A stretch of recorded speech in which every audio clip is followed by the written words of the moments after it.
ये कहानी उस दिन की है जिसने मेरी जिंदगी तबाह कर दी थी, या यूं कहूँ कि पिछले जन्म में तबाह कर दी थी। बोर्ड एग्जाम का वो पहला दिन, मैंने एक लड़की की जान बचाई, पर बदले में मुझे क्या मिला? छेड़छाड़ का इल्जाम। जैसे ही मैं परीक्षा देकर बाहर निकला, इंटरनेट पर बवाल मच गया। वो लड़की वीडियो में फूट फूट कर रो रही थी, कह रही थी कि मैंने मदद के बहाने उसका फायदा उठाया। वो बोली, कोई भी लड़की अपनी इज्जत दाव पर लगाकर किसी को झूठा नहीं फंसाएगी। बस उसकी इस एक बात ने मुझे पूरी दुनिया की नजरों में मुजरिम बना दिया। मैंने अपना सारा दुख पी लिया और मेहनत से 666 नंबर लाए। मुझे लगा कि बड़े न्यूज चैनल मेरा इंटरव्यू लेंगे और मेरी सच्चाई सबको पता चलेगी, पर इंसाफ की जगह मुझे क्या मिली? अपने माँ बाप की मौत की खबर। कुछ सिरफिरे लोगों ने उन पर गाड़ी चढ़ा दी थी, पर किस्मत ने पलटी मारी और मुझे दोबारा जीने का मौका मिला। मैं फिर से उसी सुबह में पहुंच गया, हाथ में एडमिट कार्ड और सामने वही रास्ता। पिछले जन्म में मेरा सेंटर दूर था, इसलिए मैं 2.5 घंटे पहले ही घर से निकल गया था। मैं बस स्टैंड पर खड़ा एग्जाम स्पेशल बस का इंतजार कर रहा था। तभी बगल में खड़ी एक लड़की, वही जेंग्यू, अपना सीना पकड़कर अचानक जमीन पर गिर पड़ी। मेरी माँ नर्स है, उन्होंने मुझे CPR सिखाया था। मैंने बिना सोचे समझे उसकी जान बचाई, एम्बुलेंस का इंतजार किया और फिर भागते भागते सेंटर पहुंचा। पर जब एग्जाम देकर बाहर निकला और फोन चालू किया तो पैरों तले जमीन खिसक गई। जेंग्यू ने अस्पताल के बिस्तर से रोते हुए वीडियो डाल दिया था कि मैंने उसके बेहोशी का फायदा उठाया। वो पुराना बस स्टैंड था, कोई CCTV नहीं था, कोई गवाह नहीं था। सबने मुझे गालियां दी। मेरी माँ को अस्पताल में बेइज्जत किया गया। पापा की छोटी सी हॉटपॉट की दुकान तोड़फोड़ दी गई। मुझे लगा कि अच्छे नंबर लाऊंगा तो शायद दुनिया मेरी बात सुने, पर जिस दिन मेरा रिजल्ट आया उसी दिन जेंग्यू ने अस्पताल की छत से कूदकर जान दे दी। उसके घर वाले हमारे घर के बाहर 20 लाख के मुआवजे का बैनर लेकर बैठ गए। मेरे पापा जब सामान लेने निकले तो कुछ न्यूज वालों के चक्कर में उनकी गाड़ी का एक्सीडेंट हो गया और वो दोनों मुझे अकेला छोड़ गए। मैं बदहवास होकर घर पहुंचा तो सीढ़ियों पर तेल गिरा था। मेरा पैर फिसला और सिर सीधे कंक्रीट पर जा लगा।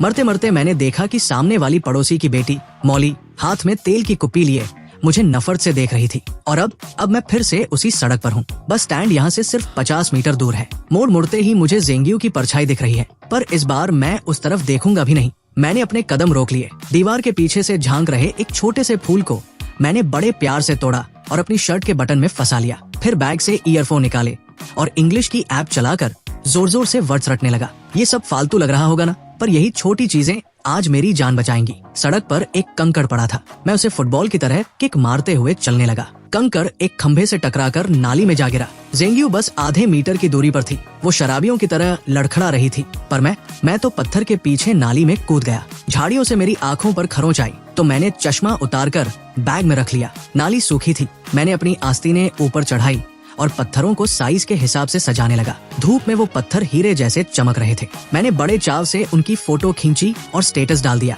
पिछले जन्म में इस वक्त मैं उसकी छाती दबाकर उसकी जान बचा रहा था और आज मैं यहाँ पत्थरों से खेल रहा हूँ। मैंने एक दिल के आकार का पत्थर उठाया, उसे टिश्यू पेपर से रगड़ कर साफ किया और सूरज की रोशनी में ऊपर उठाकर जोर से चिल्लाया, हार्ट। मैं तो गाने भी गाने लगा। बिना चश्मे के मुझे सब धुंधला दिख रहा था, बस हरियाली नजर आ रही थी। तभी मोगरे के फूलों की खुशबू आई। लोहे की जाली के पीछे एक दादाजी पौधों को पानी दे रहे थे। उनके घर की छत पर लगा कैमरा सीधे मेरी तरफ था। मैंने हेडफोन हटाकर कहा, राम राम दादाजी, आपके मोगरे की खुशबू तो मोहल्ले भर में महक रही है। वो खुश हो गए, बोले, बेटा पेपर देने जा रहे हो? मैंने हाँ कहा। उन्होंने मुझे ढेर सारे सुंदर फूल तोड़कर दिए। इस सब में 10 मिनट और निकल गए। तभी कुछ आंटियां झोला लेकर बस स्टैंड की तरफ आती दिखी। मैं फूलों का गुच्छा लेकर उनके पीछे पीछे चलने लगा। एक आंटी ने मुड़कर पूछा, अरे बेटा, ये फूल कहाँ से लाए? मैंने मुस्कुराते हुए अपना चश्मा पहना और कहा, आंटी आपको पसंद है, ये लीजिए। मैंने सारे फूल उन्हें बांट दिए। जब हम बस स्टैंड पहुँचे,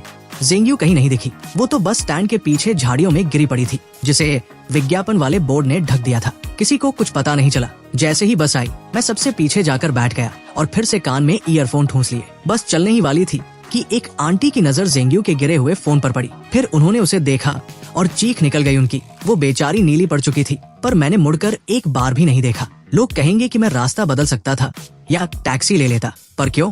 मैं उसे वही तड़पते देखना चाहता था जहाँ से उसने मुझे बर्बाद किया था। उसे लगने दो कि शायद कोई देवदूत आएगा और उसे बचा लेगा। पछतावा बुरे लोगों को करना चाहिए, मुझे नहीं। एग्जाम सेंटर पर मैं पूरे 20 मिनट पहले पहुंचा। कोई हड़बड़ी नहीं, कोई डर नहीं। पेपर एकदम झक्कास गया। घर आकर खाना खाया और चैन की नींद सोया। सोकर उठा तो फोन देखा। अभी तक न्यूज में कुछ नहीं आया था। पापा और मम्मी घर पर ही थे। मम्मी ने ठंडे पानी से मेरा मुंह पोंछा और बोली, बेटा सुना है आज सुबह बस स्टैंड पर किसी स्टूडेंट को हार्ट अटैक आ गया था, हमारे ही अस्पताल में भर्ती है।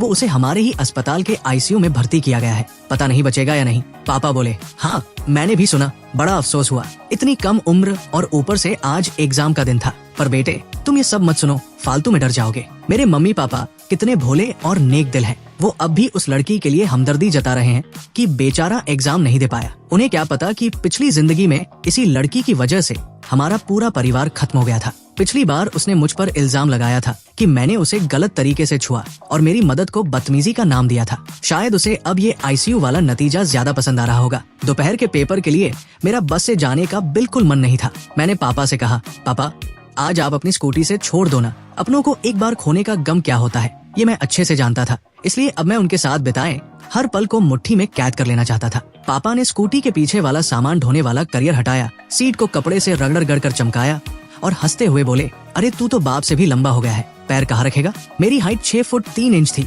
और पापा बेचारे मुश्किल से 5 फुट 6 इंच के।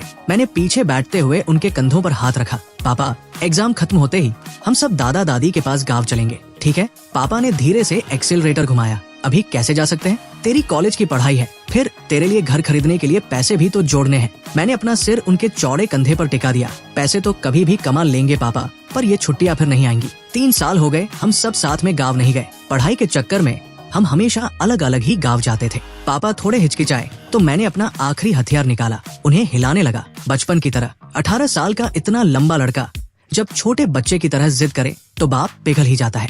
अरे ओए सीधा बैठ, गिराएगा क्या। पापा खिलखिला कर हंसे। ठीक है भाई, कल का माल उतर गया है, बस 1 दिन और दुकान खोलूंगा, फिर परसों सीधे गाँव, वही तेरा रिजल्ट देखेंगे, दादा दादी भी खुश हो जाएंगे। एग्जाम सेंटर पहुंचकर जब मैंने पीछे मुड़कर देखा, पापा अपनी स्कूटी थामे बड़े प्यार से मुझे देख रहे थे। मेरी आंखें भर आई। मैंने मुक्का दिखाकर उन्हें ऑल द बेस्ट कहा और अंदर चला गया। पेपर एकदम जबरदस्त हुआ। आखिर मैं अपने स्कूल का टॉपर जो था। अगर ज़ेंग्यू वाला कांड न होता तो मेरा भविष्य कितना सुनहरा होता। शाम को पापा फिर लेने आए। हांग थका तो नहीं, भूख लगी है, पानी पिए जा। उन्होंने थर्मस से पानी पिलाया। मैंने अंगड़ाई ली और कहा, पापा बस अब सोना है। पिछले जन्म में उस हादसे के बाद मैं एक रात चैन से नहीं सोया था। आज तो नींद जैसे आंखों पर चढ़ी जा रही थी। घर पहुंचा, मम्मी नाइट शिफ्ट पर थी। पापा खाना बनाने लगे और मैं नहाकर कमरे में आ गया। इंटरनेट पर अभी भी सन्नाटा था। ज़ेंग्यू की हालत बहुत खराब थी, पर मुझे पता था कि उसके घर वाले कितनी बड़ी आफत है। असली ड्रामा तो अब शुरू होगा। वैसे ज़ेंग्यू मेरी जूनियर हाई स्कूल की क्लास में थी, पर मुझे उसका चेहरा तक याद नहीं था।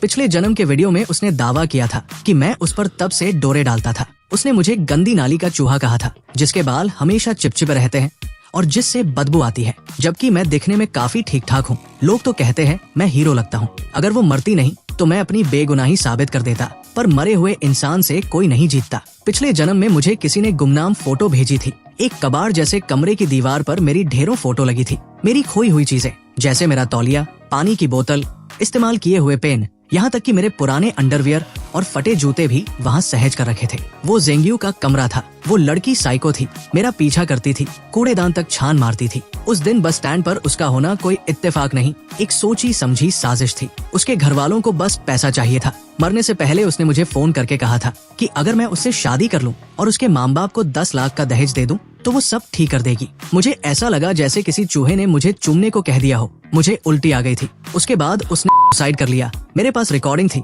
पर दुनिया ने कहा मरने वाला झूठ नहीं बोलता। पर एक सवाल अभी भी था, उसे कैसे पता था कि मैं उसी बस स्टैंड पर आऊंगा। तभी मुझे याद आया, मरते वक्त मैंने अपनी पड़ोसी मौली को देखा था। मौली और मैं साथ ही पढ़ते थे, पर हमारे घरों में कभी बातचीत नहीं होती थी। उसके माँ बाप टीचर थे और बड़े सख्त थे। उसकी जिंदगी का एक एक मिनट उनके हिसाब से चलता था। अक्सर हमारे कमरे की दीवार के पीछे से उनके चिल्लाने की आवाज आती थी, गधी है तू, उस पड़ोस के चाट बेचने वाले के लड़के से कुछ सीख। मेरे पापा ने पहले चाट का ठेला लगाया था, फिर मेहनत से दुकान खोली। वो लोग हमें नीचा समझते थे, पर मैं पढ़ाई में हमेशा नंबर बनाता था, जिससे मौली को मुझसे नफरत होने लगी थी। अगले दिन के पेपर के बाद मैंने दोस्तों के साथ पार्टी का बहाना बनाया और गुपचुप 3 छोटे हिडन कैमरे खरीद लाया। मुझे अपनी ताकत पर भरोसा था, पर इन लोगों की चालबाजियों से बचने के लिए सबूत जरूरी थे। एक कैमरा मैंने घर के पुराने लोहे के दरवाजे के पीछे शुभ लाभ के स्टिकर के नीचे छिपा दिया, दूसरा घर के अंदर और तीसरा अपने कमरे की खिड़की के पर्दे के ऊपर, जहाँ से मौली के कमरे का 2/3 हिस्सा साफ दिखता था। जैसे ही मैंने फोन पर ऐप खोलकर कैमरा चेक किया, मेरे हाथ कांप गए। मॉली के कमरे की दीवार पर मेरी एक बड़ी सी फोटो थी जिस पर लाल पेन से बड़ा सा एक्स लगा था। लाल रंग नीचे ऐसे बह रहा था जैसे खून हो। मेरा चेहरा तीरों से छलनी कर दिया गया था। अब पक्का हो गया था, पिछले जन्म में मुझे बर्बाद करने वाली ये मॉली ही थी। वो गुमनाम फोटो भी इसी ने भेजी होगी। मैंने एक नया फेक अकाउंट बनाया और मॉली का सोशल मीडिया ढूंढा। जो दिखा उसे देखकर रोंगटे खड़े हो गए। उसकी प्रोफाइल जानवरों पर जुल्म करने वाले वीडियो से भरी थी। हमारे मोहल्ले की बिल्लियां और कुत्ते। मैं एक साइको के बगल में रह रहा था। मैंने फौरन उन सबका स्क्रीनशॉट लिया और रिकॉर्डिंग कर ली। तभी उसकी फॉलोइंग लिस्ट में मुझे एक जाना पहचाना चेहरा दिखा। मेरा एक ऐसा फॉलोअर जो कभी कुछ पोस्ट नहीं करता था, पर मेरी हर पोस्ट को दिन में 50 बार देखता था। मुझे शक हुआ, क्या ये ज़ेंग्यू है? इस वक्त मैंने वो दिल वाला पत्थर और अपने घर के आंगन के मोगरे के फूलों की एक साथ फोटो खींची और इंटरनेट पर डाल दी। साथ में एक प्यार भरी कहानी भी शेयर कर दी। एग्जाम खत्म होने के अगले ही दिन मम्मी ने अपनी 15 दिन की छुट्टी ले ली। पापा ने दुकान पर ताला जड़ा और हम तीनों सीधे अपने गांव निकल गए। जब गांव वालों ने गले लगाया तब जाकर कलेजे को ठंडक मिली। पिछले जन्म का वो सारा डर और तनाव जैसे कहीं गायब हो गया। मैं अपने छोटे भाइयों और कुत्ते के साथ खेतों में पागलों की तरह दौड़ता खेलता, पर मेरी नजर अभी भी ज़ेंग्यू की खबरों पर थी। उम्मीद के मुताबिक आईसीयू में 6 दिन रहने के बाद उसे होश आ गया और बिल्कुल पिछले जन्म की तरह उसने इंटरनेट पर रोना धोना शुरू कर दिया। उसने बस स्टैंड पर मौजूद उन 7 आंटियों, बस ड्राइवर और मुझ पर इल्जाम लगाया कि हमने उसे मरते हुए छोड़ दिया। उसकी हालत सच में तरस खाने लायक थी। दिल का दौरा पड़ने और इलाज मिलने के बीच 40 मिनट का गैप हो गया था, जिससे उसके शरीर की बैंड बस चुकी थी। अब उसे जरा सा भी झटका लगता तो उसकी जान जा सकती थी। दिमाग की कोशिकाओं को गहरा नुकसान पहुंचा था और ऑक्सीजन की कमी से उसकी किडनियां फेल हो गई थी। अब वो पूरी जिंदगी डायलिसिस के भरोसे थी। वो 18 साल की थी, एग्जाम देने निकली थी। उसके साथ बुरा हुआ, ये सच है। पर क्या इसका मतलब यह है कि हम सब उसकी बर्बादी का बिल भरें? पिछले जन्म की तरह इंटरनेट के कीड़ों ने बस स्टैंड पर मौजूद हर इंसान की कुंडली खंगालनी शुरू कर दी। मैं सबसे पीछे था, फिर भी सबसे पहले मुझे निशाना बनाया गया। किसी ने मेरी सुबह 6:30 बजे घर से निकलने वाली फोटो डाल दी और सवाल उठाया कि 5 मिनट का रास्ता तय करने में मुझे 7 क्यों बज गए। लोग कहने लगे, भाई इतनी देर क्यों लगाई, इसकी भी गलती है। वाह भाई, गलती है की भी हद होती है। पर इस बार मैं कच्चा खिलाड़ी नहीं था। मैंने रास्ते भर जो फोटो खींची थी और 6:50 मिनट पर जो पत्थर वाला स्टेटस डाला था, वो सब सबूत थे। पापा ने उस मोगरे वाले दादाजी से बात की जो हमारे पुराने कस्टमर थे। दादाजी ने अपने घर के सीसीटीवी की फुटेज दे दी। उसमें साफ दिख रहा था कि 7 बजे तक तो मैं उनसे बातें कर रहा था और फूल तोड़ रहा था। मोड़ की वजह से मुझे बस स्टैंड दिख ही नहीं रहा था। ऊपर से मैंने चश्मा भी नहीं पहना था। बाकी पड़ोसियों के कैमरों ने भी साबित कर दिया कि मैं वही था। बस के कैमरे ने दिखा दिया कि मैं बस स्टैंड पर पैर रखने से पहले ही गाड़ी में चढ़ गया था। मेरा ज़ेंग्यू से आमना सामना हुआ ही नहीं। जब इतने पक्के सबूत सामने आए तो लोगों की सहानुभूति मेरी तरफ मुड़ गई। मैं तो एक सीधा साधा स्टूडेंट था जिसे बेवजह घसीटा जा रहा था। और वो आंटिया, भाई साहब, वो तो प्रोफेशनल फाइटर निकली। जैसे ही ज़ेंग परिवार ने उन पर इल्जाम लगाया, आंटियों ने सीधा उन पर मानहानि का केस ठोक दिया। खासकर वो बॉबकट वाली आंटी, वो तो पूरे शहर की दबंग थी। उन्होंने ज़ेंग परिवार की ऐसी तैसी कर दी। इधर ज़ेंग्यू की हालत ये थी कि उसे होश आते ही वो मेरे प्रोफाइल को दिन में 100 बार चेक कर रही थी। मैंने भी चालाकी की। रोज मोगरे के फूल की फोटो डालता और उस पर मिस यू, लव यू वाले गुलाबी स्टिकर चिपका देता। वो पागल हो गई थी। रात के 3 बजे तक मेरा प्रोफाइल चेक करती थी। मुझे तो लगा था शायद हार्ट अटैक से निपट जाएगी, पर कहते हैं ना, नीम हकीम खतराए जान, और पापियों की उम्र लंबी होती है। उसने सहानुभूति बटोरने के लिए लाइव स्ट्रीमिंग शुरू कर दी। गरीबी का रोना रोया, अस्पताल के बिल दिखाए। कुछ भोले लोगों ने उसे पैसे भी दान कर दिए। फिर आया वो दिन जिसका सबको इंतजार था, रिजल्ट। हम सब कंप्यूटर के सामने बैठे थे। पिछले जन्म में इतने तनाव के बाद भी मेरे 658 नंबर थे। इस बार क्या होगा? मैंने रोल नंबर डाला पर स्क्रीन पर कुछ नहीं आया। पापा पसीने पसीने हो गए। दादाजी को लगा गांव का इंटरनेट खराब है। मैंने धीरे से दादाजी का हाथ पकड़ा और मुस्कुराते हुए कहा, दादाजी, टॉप 50 बच्चों के नंबर सीधे स्क्रीन पर नहीं दिखाए जाते। मम्मी पापा को बात समझ आई और वो पागलों की तरह नाचने लगे। पूरे मोहल्ले और गांव को पता चल गया कि कुछ बड़ा हुआ है। दादाजी की तो आंखों से आंसू ही नहीं रुक रहे थे। उन्होंने पापा को डांटा, अरे ओ बुद्धू, खड़ा क्या है? जा शहर से मीट मछली और मिठाई मंगवा, पूरे गांव को दावत देंगे। तभी पापा का फोन बजा। नंबर देखते ही मेरी चीख निकल गई। पापा, ये तो टॉप यूनिवर्सिटी वालों का फोन है। पापा के हाथ कांप रहे थे, फोन ही नहीं उठा पा रहे थे। दादाजी ने फोन छीना और बड़े टशन में बोले, हेलो, हाँ, मैं उसका दादा बोल रहा हूँ। जी, बहुत शुक्रिया। पापा और मम्मी ने कान लगा रखा था, पर दादाजी ने उन्हें पास नहीं आने दिया। फोन कटा तो दादाजी और पापा दोनों रो पड़े। बेटा, तूने तो कमाल कर दिया। तेरे 708 नंबर आए हैं, तू पूरे स्टेट का टॉपर है। बस फिर क्या था, टीवी वाले गांव पहुंच गए, मेरा इंटरव्यू हुआ, पूरे देश में मेरा नाम छा गया। जो लोग पहले जेंग्यू की बातों में आकर मुझे कोस रहे थे,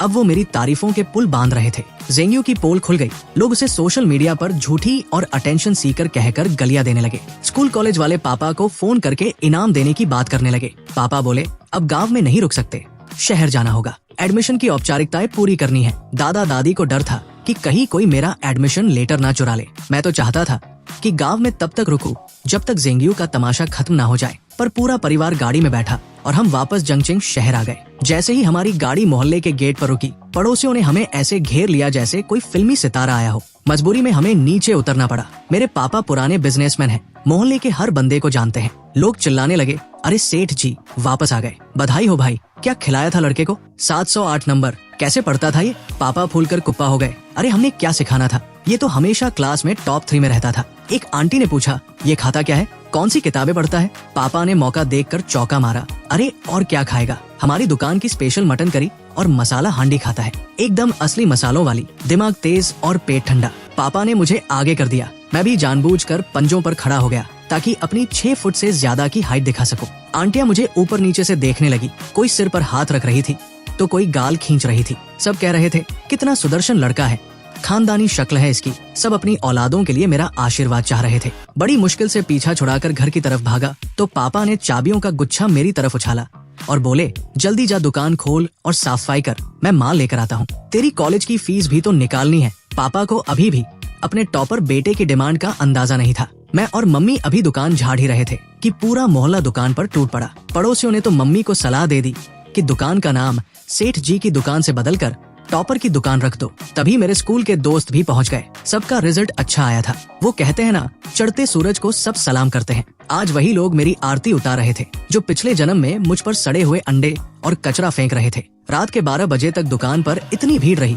कि सारा सामान खत्म हो गया। पूरे बाजार की रौनक लौट आई थी। नुक्कड़ वाली फूल वाली आंटी ने हमें एक बड़ा सा बुके दिया, सूरजमुखी, गुलाब और मोगरा। हम तीनों हाथ में हाथ डाले घर की तरफ चल दिए। मम्मी पापा आगे चल रहे थे और मैं गुलाब के फूलों के पीछे छिपकर एक सेल्फी ले रहा था। जैसे ही हम घर के दरवाजे पर पहुँचे, सामने वाला दरवाजा खुला। मौली के मम्मी पापा बाहर निकले। उनके चेहरे पर एक बनावटी और चापलूसी भरी मुस्कान थी। अरे सेठ जी, बड़ी देर कर दी आज। पापा ने मुस्कुराकर जवाब दिया, हाँ भाई, आज धंधा जरा चोखा था। बस इतनी सी बात हुई और हम अपने अपने घर में घुस गए। मैं सीधा नहाने गया और कमरे में आते ही फोन चेक किया। वही हुआ जिसका मुझे इंतजार था। जेंग्यू मेरा प्रोफाइल देख रही थी। मेरा अकाउंट असली नाम से था और कई दोस्तों ने उस पर कमेंट किया था कि भाई क्या चक्कर है, प्यार व्यार हो गया क्या? मैंने किसी को मना नहीं किया। तभी मैंने अपने कमरे के कैमरे की लाइव फीड देखी और मेरी चीख निकल गई। मम्मी भागती हुई आई। क्या हुआ बेटा? स्क्रीन पर दिख रहा था कि मौली दीवार से कान लगाकर हमारी बातें सुन रही थी। मैंने झट से फोन तकिए के नीचे छिपाया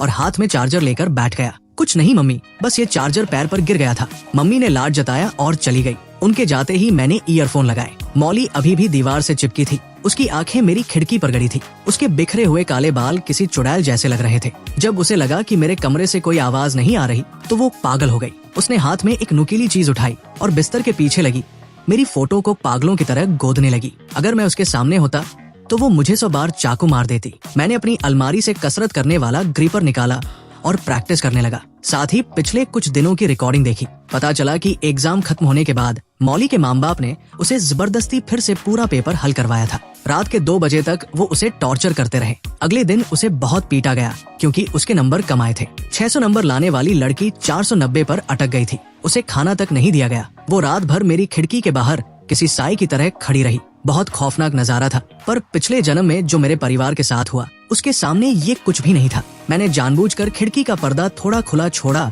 और दीवार के सहारे लगकर एक सेल्फी ली। फोटो में मेरा साइड फेस और मौली के कमरे की वो खौफनाक दीवार एक डरावनी फिल्म के पोस्टर जैसी लग रही थी। मैंने उसे पोस्ट कर दिया और ओनली मी सेटिंग कर दी। जेंग्यू 1 सेकंड में ऑनलाइन आ गई। मैंने फोटो ऐसी सेट की थी कि वो ना तो स्क्रीनशॉट ले सके और ना ही रिकॉर्ड, बस उसके सन की दिमाग पर गहरी छाप छोड़ जाए। इसके बाद मैंने एक गाना शेयर किया, वही गाना जो मौली को बहुत पसंद था। अगले 1 हफ्ते तक मैंने यही ड्रामा जारी रखा। जेंग्यू पागलों की तरह रात रात भर मेरा प्रोफाइल चेक करती रही। जेंग्यू के अस्पताल से डिस्चार्ज होने से 1 दिन पहले स्कूल के ग्रुप पर लोग उससे मिलने जाने की बात करने लगे। एक दोस्त ने मुझे भी बुलाया, पर मैंने सीधा ग्रुप छोड़ दिया और उन सबको ब्लॉक कर दिया। जेंग्यू ने मुझ पर झूठा इल्जाम लगाया था और ये महात्मा लोग उसके पास फल लेकर जा रहे थे। डिस्चार्ज वाले दिन हम फिर से गांव के लिए निकल गए। मम्मी ने बताया कि मौली की माँ मेरे पुराने नोट्स मांगने आई थी, क्योंकि मौली को फिर से तैयारी करनी थी। मम्मी ने सीधे मुंह बोल दिया कि नोट्स तो हमने किसी और को दे दिए। सही किया मम्मी ने। जो लोग पहले हमें नीचा दिखाते थे, आज वो हमारे तलवे चाट रहे हैं। पापा ने मेरे सारे नोट्स और किताबें संभाल कर रखी थी, ताकि गांव के छोटे भाई बहनों के काम आए। गांव में मेरी कामयाबी का जश्न मनाया जा रहा था। जिस दिन शहर में मेरे दोस्तों की पार्टी थी, उसी दिन गांव में मेरी सफलता की दावत थी। दावत से पहले दादाजी मुझे पूर्वजों की कब्र पर ले गए। हमने वहाँ अगरबत्ती जलाई और पूर्वजों को बताया कि उनका पोता टॉपर बन गया है। धुएं के गुबार के बीच मैंने हाथ जोड़कर मन्नत मांगी, हे पुरखों, बस आज रात जेंग्यू का वो पागलपन जाग जाए और वो उस मौली को अपने साथ ले जाए। मुझे अंदाजा नहीं था कि मेरे पूर्वज इतनी जल्दी सुन लेंगे। रात को मैं सोने ही वाला था कि फोन बजा। मेरे स्कूल के ग्रुप से जुड़े एक दोस्त का फोन था। मैंने जब हाई स्कूल ग्रुप खोला तो मेरा कलेजा मुंह को आ गया। वहाँ वीडियो और फोटो की बाढ़ आई हुई थी। धीरे धीरे पूरी कहानी सामने आने लगी। हमारे मोहल्ले से कुछ ही दूरी पर वो सड़क है जहाँ सब कुछ खत्म हुआ। पार्टी खत्म करके मेरे दोस्त बाहर निकले थे। कोई बातें कर रहा था तो कोई बस का इंतजार। तभी वहाँ मौली और जेंग्यू साथ साथ दिखी। पता नहीं उनके बीच क्या बात हुई, पर अचानक दोनों में जोरदार बहस शुरू हो गई। दोस्तों ने बताया कि बहस इस बात पर थी कि जिस दिन जेंग्यू को हार्ट अटैक आया था, वो मौली से फोन पर बात कर रही थी और मौली ने उसे कुछ ऐसा कह दिया था जिससे उसे सदमा लगा। दोनों जानी दुश्मन की तरह सड़क पर ही गुत्थम गुत्ता हो गई। उसी वक्त एक तेज रफ्तार रेत से भरा ट्रक वहाँ से गुजरा। जेंग्यू ने अपना सारा जोर लगाया और मौली को ट्रक के सामने धकेल दिया, पर मौली भी कम खिलाड़ी नहीं थी। उसने मरते मरते जेंग्यू का हाथ पकड़ लिया और उसे भी अपने साथ खींच लिया। दोनों ट्रक के पिछले पहियों के नीचे आ गई। जेंग्यू की मौके पर ही मौत हो गई और मौली के दोनों पैर कट गए। उसका शरीर सड़क पर बुरी तरह रगड़ गया था। ये मंजर बिल्कुल वैसा ही था जैसा पिछले जन्म में मेरे माँ बाप के साथ हुआ था। मौके पर मौजूद मेरे दोस्त बदहवास हो गए। कोई रो रहा था तो कोई उल्टियाँ कर रहा था। जब मैं ये खबर सुनी तो मैं रजाई में मुंह छिपाकर पागलों की तरह हंसा। मेरी आंखों से आंसू निकल आए, पर वो खुशी के थे। मौली को 2 दिन बाद होश आया। उसके कूल्हे के नीचे का हिस्सा काटना पड़ा था और उसकी खाल इतनी छिल गई थी कि डॉक्टरों को उस पर मछली की खाल लगानी पड़ी। ट्रक वाला तो बच गया, क्योंकि गलती इन दोनों की थी। ऊपर से ट्रक भी खटारा था, तो मुआवजे की भी कोई उम्मीद नहीं थी। हम गांव में अपनी दावत निपटाकर 2 दिन बाद शहर लौटे। मोहल्ले के गेट पर देखा तो तमाशा लगा था। कुछ लोग एक हाथ गाड़ी खींच रहे थे। मैंने देखा कि आगे आगे जेंग्यू का बाप चल रहा था। मैंने पापा से कहा, पापा गाड़ी सीधे दुकान ले चलो, यहाँ रुकना ठीक नहीं। सामान दुकान में रखकर हम तमाशा देखने पहुँचे। पता चला कि उस गाड़ी पर जेंग्यू की लाश रखी थी। इतनी गर्मी में लाश पर बस कुछ बर्फ के टुकड़े थे। बदबू आने लगी थी। लोग नाक सिकोड़कर दूर खड़े थे। जेंग परिवार का तर्क बड़ा अजीब था। उनका कहना था कि मौली की वजह से उनकी बेटी मरी है। अब भले ही जेंग्यू ने मौली को धक्का दिया था, पर जेंग परिवार का वही पुराना डायलॉग था, मरने वाला हमेशा सही होता है। मौली के माँ बाप ने खुद को घर में कैद कर लिया और उसी रात चुपचाप घर छोड़कर भाग गए। पर जेंग परिवार शांत नहीं हुआ। उन्होंने उनके स्कूल के बाहर धरना दिया, बैनर लगाए और जेंग्यू का अंतिम संस्कार करने से मना कर दिया। इंटरनेट पर भी बवाल मच गया। मैंने भी बहती गंगा में हाथ धोया और चुपके से मौली का वो जानवरों पर जुल्म करने वाला अकाउंट वायरल कर दिया। बस फिर क्या था, पूरा देश उनके खिलाफ हो गया। लोग मौली के अस्पताल के बाहर मरे हुए जानवरों की फोटो और बद्दुआओं वाले पोस्टर चिपकाने लगे। जो नफरत पिछले जन्म में मेरे परिवार ने झेली थी, आज वो सब उनके साथ हो रहा था। पर मुझे पता था कि ये लोग अभी भी खतरनाक हैं। मौली के माँ बाप टीचर थे, एक बायो का और एक केमिस्ट्री का। ऊपर से अब उनकी बेटी अपाहिज हो गई थी, एज चली गई थी, नौकरी छूट गई थी और पैसा खत्म हो गया था। ऐसे लोग जहरीले नाग की तरह होते हैं। मैं साये की तरह अपने माँ बाप के साथ रहने लगा। उन्हें अकेले बाहर नहीं जाने देता था। शुरू में उन्हें लगा मैं मजाक कर रहा हूँ, पर जब मैंने उन्हें पूरा खतरा समझाया तो वो भी सावधान हो गए। 1 हफ्ते बाद खबर आई जिसने पूरे देश को हिलाकर रख दिया। ट्रक कंपनी ने इंसानियत के नाते जेंग परिवार को 5 लाख रुपए दिए थे, जिसके बाद उन्होंने गांव में तेरवी रखी। जेंग के माँ बाप को लाइमलाइट का चस्का लग गया था। उन्होंने पूरे गांव को दावत दी और उन न्यूज वालों को भी बुलाया जो मौली के खिलाफ बोल रहे थे। उनमें वो लड़का और उसके माँ बाप भी थे जिन्होंने पिछले जन्म में मेरे माता पिता का एक्सीडेंट किया था। वो सब वहाँ मौली के खिलाफ जहर उगलने पहुंचे थे। सैकड़ों लोग लाइव वीडियो बना रहे थे। वो मातम नहीं, कोई सर्कस जैसा लग रहा था। और जैसे ही खाना शुरू हुआ, सब के सब तड़पने लगे। वो सब लाइव कैमरे पर हो रहा था। लाखों लोग देख रहे थे और वहाँ लोग मर रहे थे। पता चला कि कातिल मौली के माँ बाप ही थे। पिछले दिन ही मौली ने अपनी हालत से तंग आकर अपनी जान दे दी थी। उसके गम और गुस्से में उसके माँ बाप पागल हो गए। उन्होंने जेंग परिवार की दावत के खाने में जहर मिला दिया था और सबको मारने के बाद खुद भी आग लगाकर मर गए। जब ये खबर टीवी पर आई तब जाकर मैंने चैन की सांस ली। पिछले जन्म के सारे गुनहगार खुद ही जलकर खाक हो गए थे। आज मैं अपने माता पिता के आशीर्वाद और अपनों की उम्मीदों को लेकर एक नए सफर पर निकल रहा हूँ। अब मेरा भविष्य उज्जवल है और मेरे पीछे कोई साया नहीं। और यही हमारी स्टोरी खत्म होती है। अगर आपको हमारी वीडियोस अच्छी लगती है तो हमारे चैनल को सब्सक्राइब जरूर करें। फिर मिलेंगे अगली वीडियो में।